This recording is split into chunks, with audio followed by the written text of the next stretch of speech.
Bienvenida, bienvenido a esta nueva inmersión. Hoy nos metemos en la sala de máquinas del comercio global. En los medios de pago internacionales. Exacto, porque todos pensamos en los barcos, en las mercancías cruzando océanos. Pero el viaje del dinero es mucho más delicado, ¿no? ¿Cómo se asegura una empresa que va a cobrar por algo que va a llegar a la otra punta del mundo? Uf, has puesto el dedo en la llaga. Esa es la pregunta que mueve miles de millones cada día. Claro. Y no es como hacer un bizum, desde luego. Aquí entran en juego la confianza, o la falta de ella, el riesgo, la distancia. Y un montón de regulaciones. Exacto. El gran reto es sincronizar el flujo de la mercancía con el del dinero, sin que nadie se quede colgado. Pues esa es nuestra misión hoy, desentrañar ese abanico de herramientas, esa escalera de seguridad. Me gusta la idea de la escalera.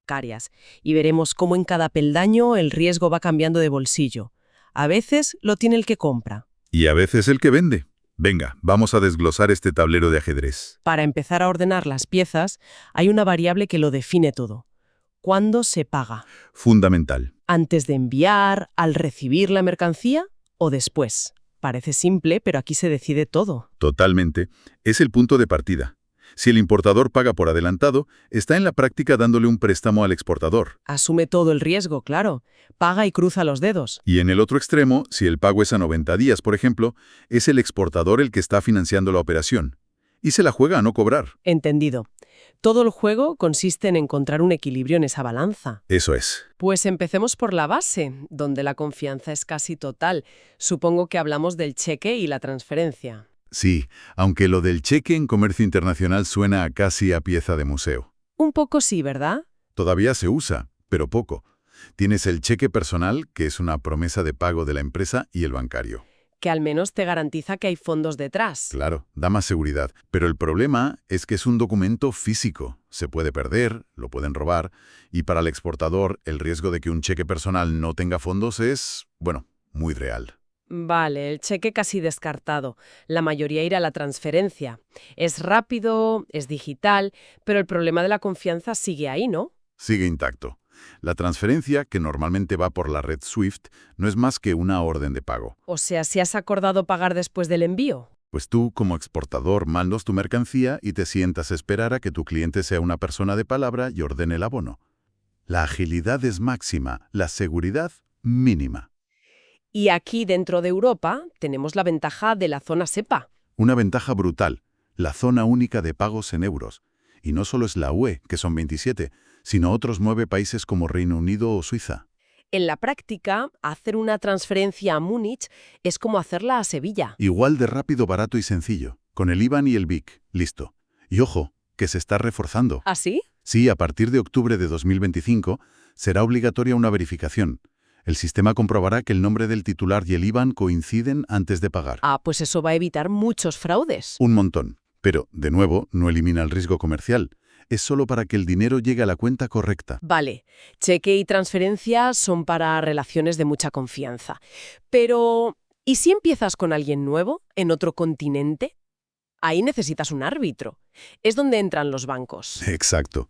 Cuando la confianza no es suficiente, metes a los bancos en la ecuación. Ya no como meros ejecutores, sino como gestores. Y ahí entramos en las remesas. Hay dos tipos, ¿verdad? Simple y documentaria. ¿Eso es? Pues empecemos por la simple, que por el nombre no parece muy compleja. Y no lo es. El exportador envía la mercancía y todos los documentos comerciales directamente al importador. Directamente. Sí. Y por otro lado, a través de los bancos, envía un documento financiero, como una letra de cambio, para que el banco del importador la cobre. Un momento. Si lo he entendido bien, el importador recibe la mercancía y los papeles para sacarla de la aduana antes de que le exijan el pago. Ajá. Pues entonces el riesgo es casi el mismo que con una transferencia. Prácticamente el mismo. La única ventaja es que tienes a un banco insistiendo en el cobro, lo que le da más formalidad. Pero si el importador retira la mercancía y luego decide no pagar, estás igual de desprotegido. El banco es como un cartero de lujo, pero nada más. Has dado en el clavo. No es un garante. Vale, aquí es donde se pone interesante. ¿Cómo le da la vuelta a la tortilla al exportador? ¿Cómo retiene el control hasta que vea el dinero? Con la remesa documentaria. Esto ya es un salto cualitativo en seguridad. A ver, La idea es brillante y sencilla a la vez. Separamos la mercancía de sus llaves. Las llaves de la mercancía, me gusta esa analogía. Piénsalo. La mercancía viaja a su destino, pero los documentos imprescindibles para poder retirarla de la aduana. El bill of lading, la factura comercial, el seguro. Exacto. Todas esas llaves ya no se las envías al importador. Y entonces, Viajan por una ruta segura, de tu banco al suyo. Y el banco del importador tiene una orden muy clara por escrito. No puede entregar estas llaves hasta que el comprador cumpla.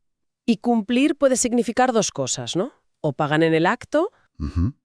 Lo que llamamos documentos contra pago, ODP.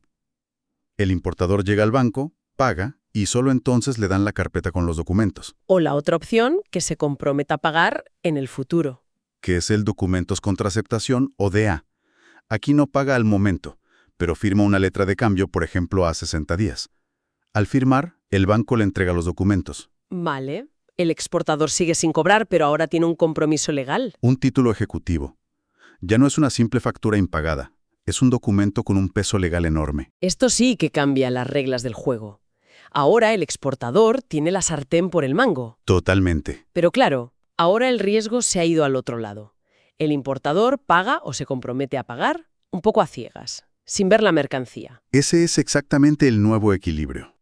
Es el precio que paga el importador por la seguridad que ahora tiene el vendedor. La remesa documentaria es muy potente. Pero sigue teniendo un punto débil. Sí, depende de que el importador al final quiera o pueda pagar.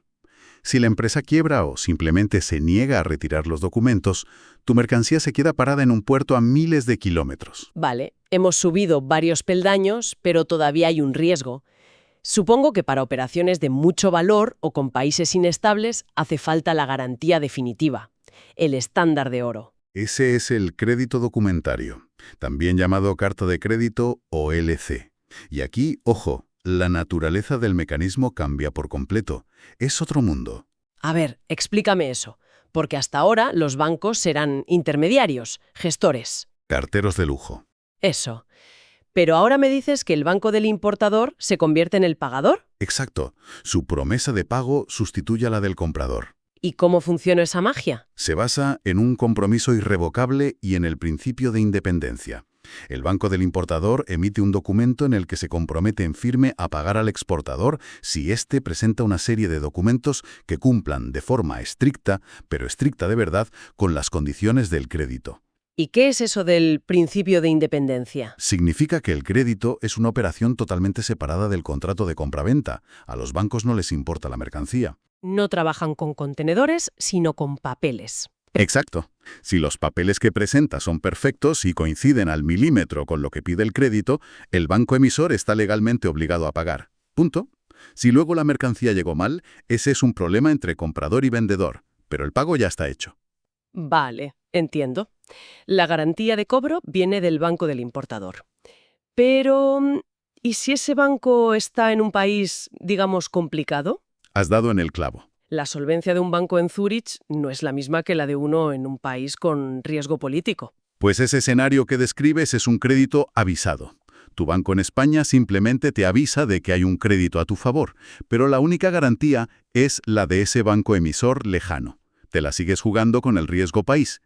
¿Y cuál es la solución definitiva? La seguridad total. El crédito confirmado. Confirmado. En este caso, tu propio banco, el de al lado de casa, no solo te avisa, sino que añade su propia promesa irrevocable de pago. Se convierte en banco confirmador. Ahora, si tú presentas los documentos correctos en tu ventanilla, tu banco te paga, al instante. Y luego ya se las apañará él para cobrar del otro banco. O sea, para el exportador, el riesgo comercial, el riesgo país, el riesgo del banco extranjero, todo se evapora. Por completo, es la máxima seguridad posible. Suena increíble, pero también suena a una pesadilla burocrática y cara. Y has dicho que el cumplimiento tiene que ser estricto. Totalmente. Es un arma de doble filo. El cumplimiento tiene que ser literal. Recuerdo un caso de una bodega de La Rioja que exportaba a Asia. Ajá. En el crédito ponía botellas de vino. Y en la factura que presentaron pusieron cajas de 12 botellas de vino. Bueno, es lo mismo, ¿no? Pues esa discrepancia, esa tontería, bloqueó un pago de 80.000 euros durante semanas. Aquí o clavas el papeleo a la perfección o te buscas un problema muy serio. Entiendo.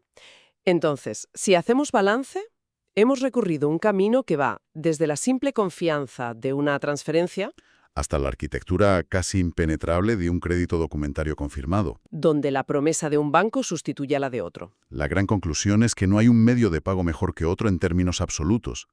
La elección ideal es un traje a medida. Depende de la confianza, del valor de la operación, de los costes. Y, por supuesto, del riesgo del país. Una pyme que exporta a Alemania puede permitirse una remesa. Pero si recibe su primer gran pedido de un mercado de alto riesgo, no aceptar nada que no sea un crédito confirmado no es una elección, es pura supervivencia. Lo que está claro es cómo el sistema financiero ha ido tejiendo estas capas de confianza cada vez más sofisticadas para conseguir algo que parece un milagro. Que el comercio fluya a escala planetaria entre empresas que no se conocen de nada. Exacto. Y lo fascinante es que todo este edificio se basa en una cosa: la revisión de documentos, papeles. Y esto nos llega con una reflexión final. A ver, En un mundo que avanza hacia el blockchain y los contratos inteligentes, ¿qué pasará cuando los documentos dejen de ser el centro? buena pregunta. Podríamos imaginar un contrato inteligente que libere un pago automáticamente cuando el GPS de un contenedor confirme su llegada a puerto y un sensor verifique que la cadena de frío no se ha roto. Sería el fin del crédito documentario tal y como lo conocemos. Podríamos estar ante el principio del fin. Ese, sin duda, es el próximo capítulo de esta historia.